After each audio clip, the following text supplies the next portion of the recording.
¿Y si el mayor enemigo de África no estuviera en París, sino sentado en los propios palacios africanos, oculto tras las cortinas de la opulencia y la promesa de un falso progreso? Pocas veces en la historia continental se ha planteado un dilema tan urgente y tan lleno de matices, donde la amenaza externa y la traición interna convergen en un punto de máxima tensión. En este episodio, desentrañaremos juntos no solo los hechos recientes, sino también los patrones históricos, los ejemplos concretos y los pasos prácticos que pueden marcar el destino de millones de africanos. Francia, herida por la pérdida de los recursos estratégicos del Sahel, tambalea al borde del colapso. Sin el oro, el uranio, el algodón ni el petróleo africanos, su economía se resquebraja como una presa agrietada. Para comprender la magnitud de este impacto, basta recordar que durante más de 6 décadas, el 70% del uranio utilizado en las centrales nucleares francesas provenía de Níger.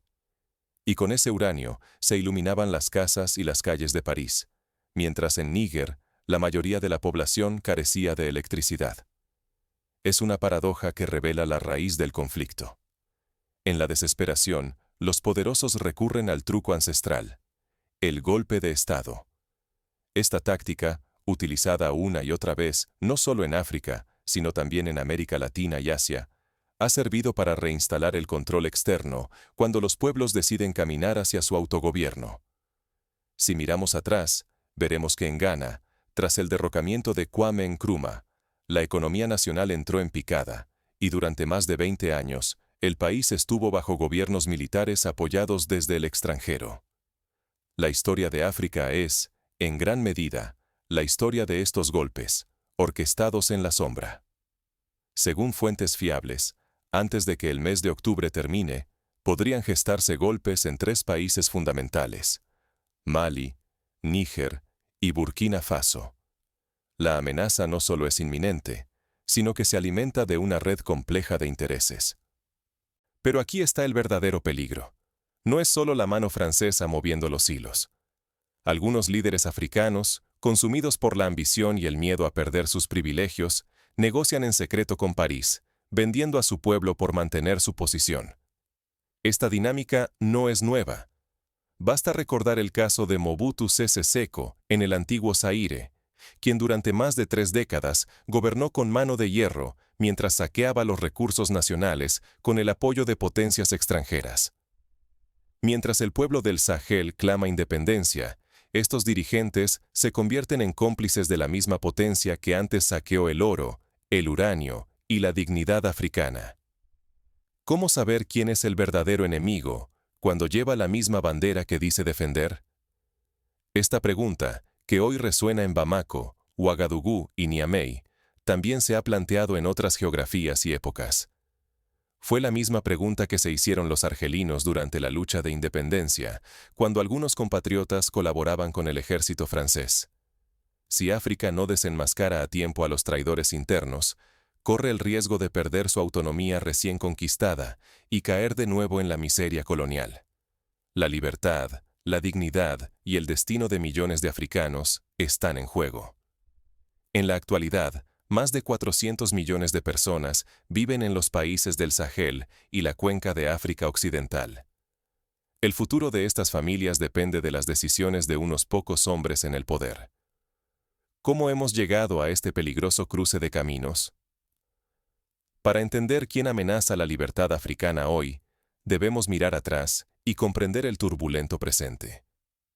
Es imposible entender la crisis actual sin examinar los ciclos de explotación, resistencia y traición que han marcado la relación, no solo con Francia, sino con todas las potencias coloniales.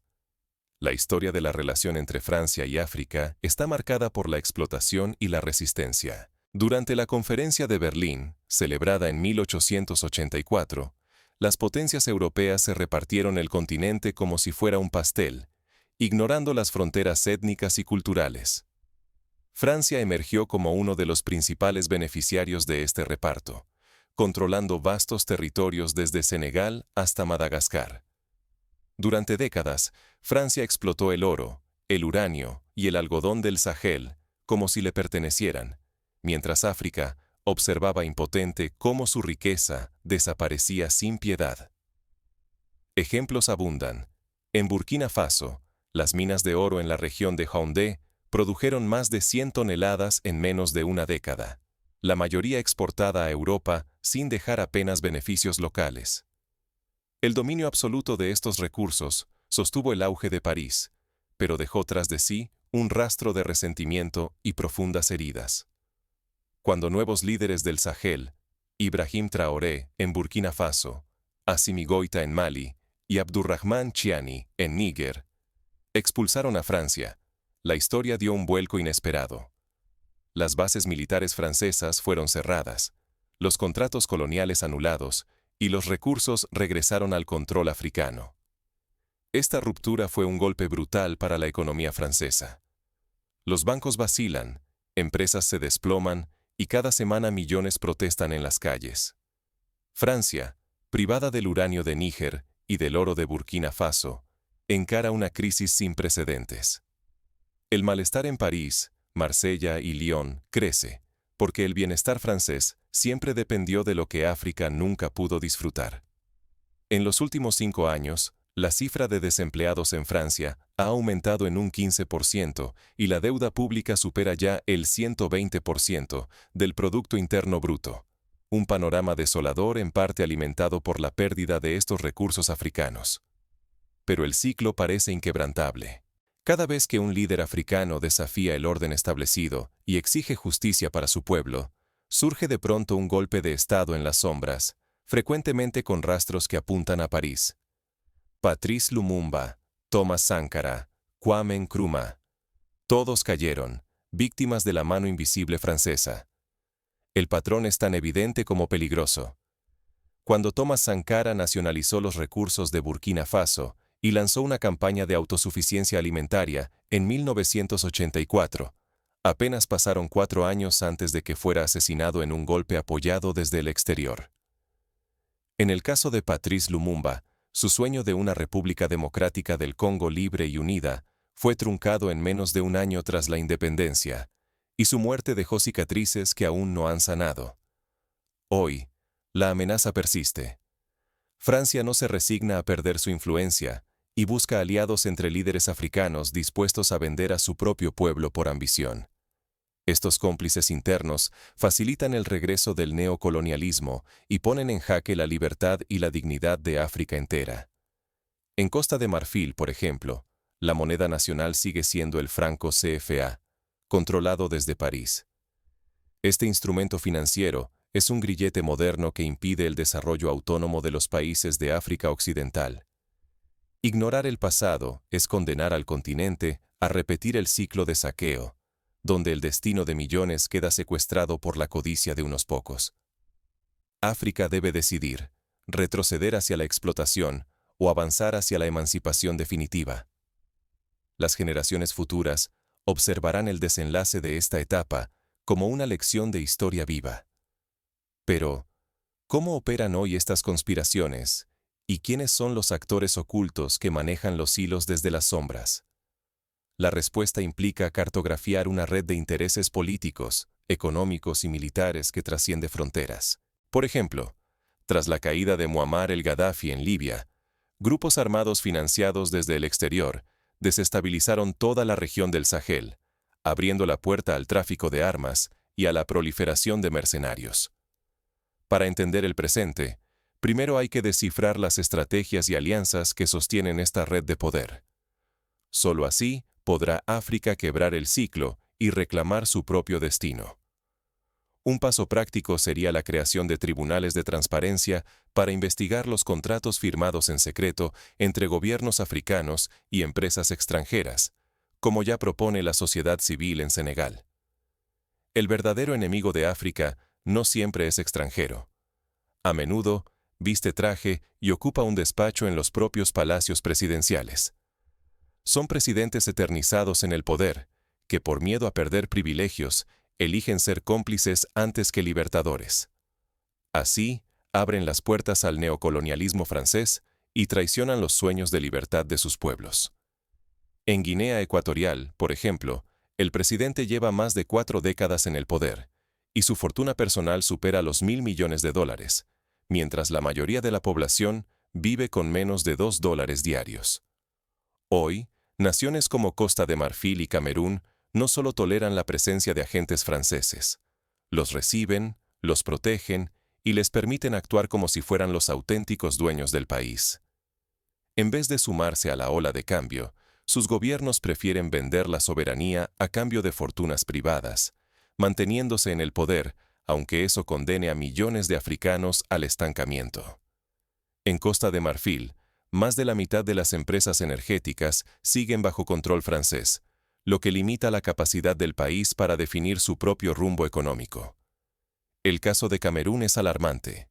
Su presidente lleva más de 4 décadas aferrado al poder, mientras la embajada francesa en Yaoundé dicta las directrices. ¿Quién controla realmente el destino del país? ¿El pueblo o los diplomáticos de París? La respuesta duele. Muchas decisiones clave llegan directamente desde Francia, mientras los líderes locales obedecen y la población queda atrapada en la miseria. Los medios de comunicación más influyentes, las Fuerzas Armadas y hasta el sistema educativo reproducen la agenda dictada desde París. La mayor traición no siempre viene de fuera. Suele nacer dentro, bajo banderas africanas y apellidos conocidos.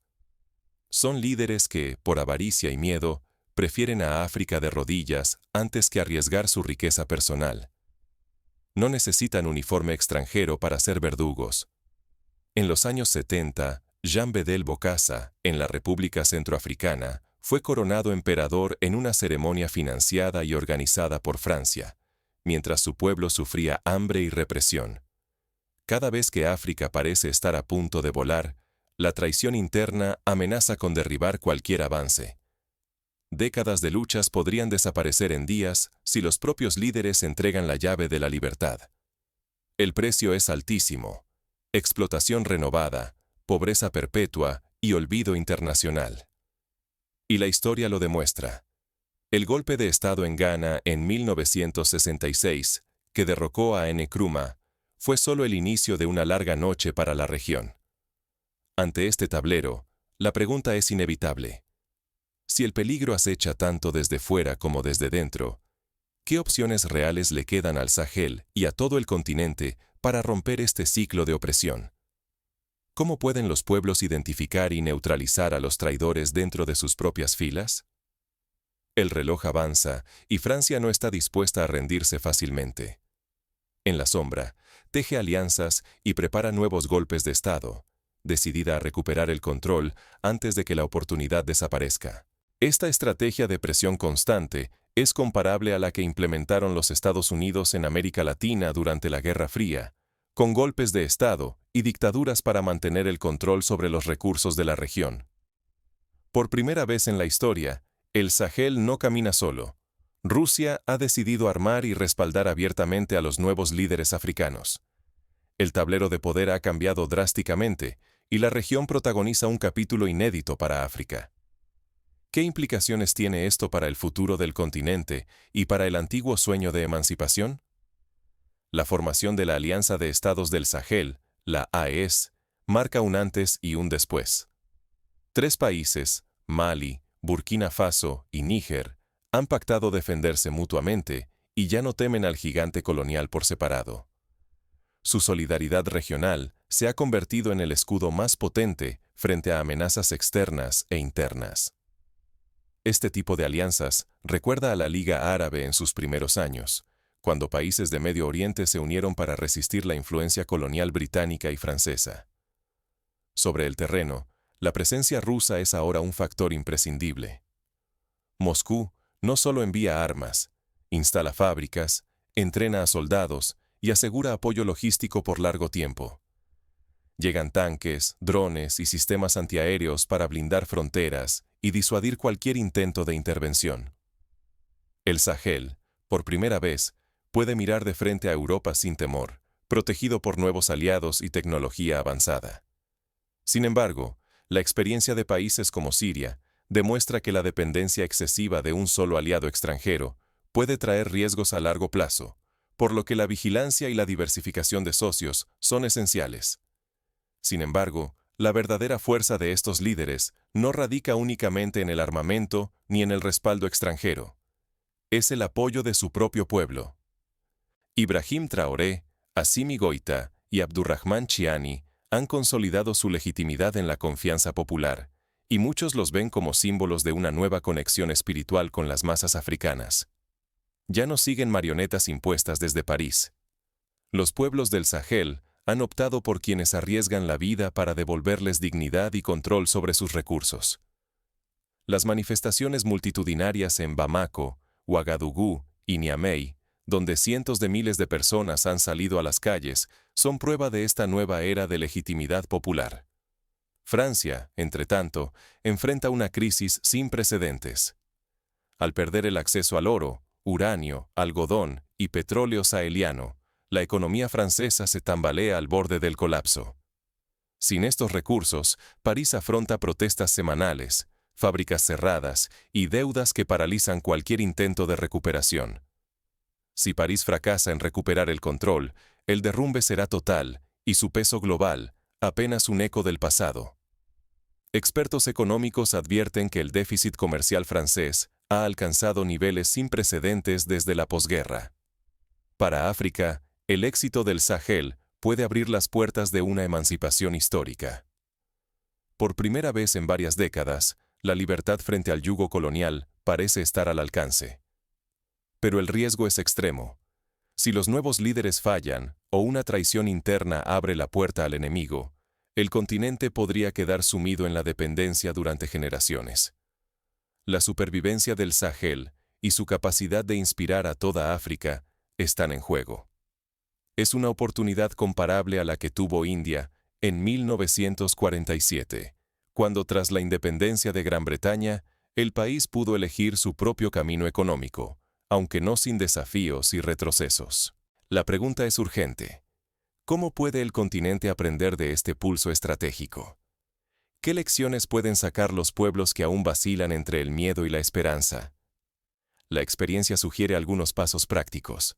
Fortalecer la educación cívica, promover la transparencia gubernamental, desarrollar medios de comunicación independientes y crear mecanismos de control ciudadano sobre los recursos naturales. Pero mientras los líderes del Sahel consolidan su unión, Francia no se queda de brazos cruzados. Se fraguan conspiraciones en las sombras y el reloj avanza hacia octubre. El futuro de África pende de un hilo. En reuniones secretas, empresas energéticas francesas buscan firmar nuevos acuerdos con dirigentes afines en Costa de Marfil y Camerún, mientras grupos de presión intentan influir en organismos internacionales para aislar a los gobiernos del Sahel. La unidad, la vigilancia popular y la independencia auténtica son el único escudo frente a la traición y la explotación. El ejemplo del Sahel demuestra que solo cuando los líderes caminan junto al pueblo es posible romper las cadenas de la dominación extranjera. Mali, Níger y Burkina Faso han probado que la valentía colectiva y las alianzas sinceras pueden modificar el curso de la historia, incluso mientras Francia y sus cómplices internos conspiran en la oscuridad. La autosuficiencia, especialmente en la producción de armamento y tecnología, se convierte en una muralla infranqueable ante la manipulación colonial. Cuando África fabrica sus propias herramientas de defensa, elimina la dependencia y refuerza su soberanía. Sin embargo, la colaboración internacional solo tiene sentido si respeta la autonomía africana y no se transforma en una nueva trampa de sometimiento. Ejemplos como Sudáfrica, que desarrolló su propia industria militar durante el apartheid, aunque en un contexto muy distinto, demuestran que la autosuficiencia es posible, pero requiere visión y esfuerzo sostenido. La traición interna sigue siendo el mayor peligro. Cada vez que un dirigente africano antepone sus intereses personales al bienestar nacional, deja la puerta abierta al regreso del colonialismo. La historia enseña que los títeres, por mucho que se crean intocables, caen cuando el pueblo despierta y exige justicia. En Rumanía, la caída de Nicolae Ceausescu en 1989 fue precipitada por la revuelta popular, y su ejemplo muestra que ningún régimen es eterno si pierde el respaldo de la gente. El despertar africano resuena más allá del continente. En Asia, América Latina y otras regiones sometidas, los pueblos observan con esperanza la resistencia de los países del Sahel. El mensaje es contundente. La dignidad y el desarrollo solo son posibles cuando las sociedades se mantienen unidas y vigilantes ante cualquier intento de sometimiento, ya venga del exterior o del interior. En Bolivia, por ejemplo, la nacionalización del gas en 2006 fue posible gracias a la presión popular y la vigilancia constante sobre el gobierno. El precio de la pasividad sería el retroceso hacia la pobreza, la humillación y el saqueo constante. Pero la acción colectiva y la vigilancia activa ofrecen la posibilidad real de crear un futuro digno, libre y próspero, donde las riquezas de África beneficien a sus hijos y no a intereses ajenos. La historia está llena de ejemplos en los que la movilización social ha derrotado a dictadores y sistemas opresivos. Desde la primavera árabe hasta el fin del apartheid en Sudáfrica, la unidad popular ha sido el factor decisivo. Pero, ¿qué ocurre cuando la presión externa y la traición interna se intensifican simultáneamente? El destino del continente depende de la respuesta colectiva de su pueblo y de la honestidad de sus líderes. Solo la transparencia, la educación y la participación activa pueden blindar a África ante nuevas formas de sometimiento. Esta no es simplemente la batalla del Sahel, es el enfrentamiento por el alma entera de África. Cada elección, cada acto de resistencia o de sumisión, construye o destruye el futuro colectivo. Si los pueblos africanos logran identificar a los traidores internos y exigir cuentas, se abrirán las puertas a una nueva era de prosperidad y dignidad. Hoy, el destino de todo un continente se sostiene sobre un hilo frágil. Francia, debilitada y acorralada tras perder el control de los recursos del Sahel, trama su regreso. Pero no está sola. La amenaza real crece desde dentro, con líderes africanos que eligen la traición y el interés propio por encima de la dignidad colectiva. Estos dirigentes, impulsados por su ambición, abren el paso al retorno del colonialismo. Así ponen en riesgo la libertad y el futuro de millones de africanos. Si el pueblo calla, la historia se repetirá. Nuevas cadenas reemplazarán a las viejas, y el sueño de una África soberana será aplastado una vez más. No creas que lo que ocurre en Mali, Níger o Burkina Faso es ajeno a ti. La lucha en estos países es la misma que podría vivir cualquier nación africana si hoy se permite el avance del miedo y la indiferencia. Cada golpe de Estado apoyado desde el exterior y facilitado por manos africanas entrega parte de nuestra dignidad y condena nuestro porvenir económico. En el pasado reciente, la primavera árabe demostró que los cambios políticos pueden expandirse rápidamente de un país a otro, para bien o para mal. Resistir ahora es escribir un nuevo capítulo, el de la emancipación verdadera, la unidad y el renacimiento del continente. Pero debemos comprenderlo. Nadie vendrá a salvarnos. La defensa de la soberanía africana empieza con el valor de cada uno, exigiendo responsabilidad, apoyando a quienes son honestos y desenmascarando a los traidores, sin importar su rango ni su poder. El ejemplo de Nelson Mandela, quien antepuso el bien común a su propio bienestar, sigue siendo un faro para los líderes honestos.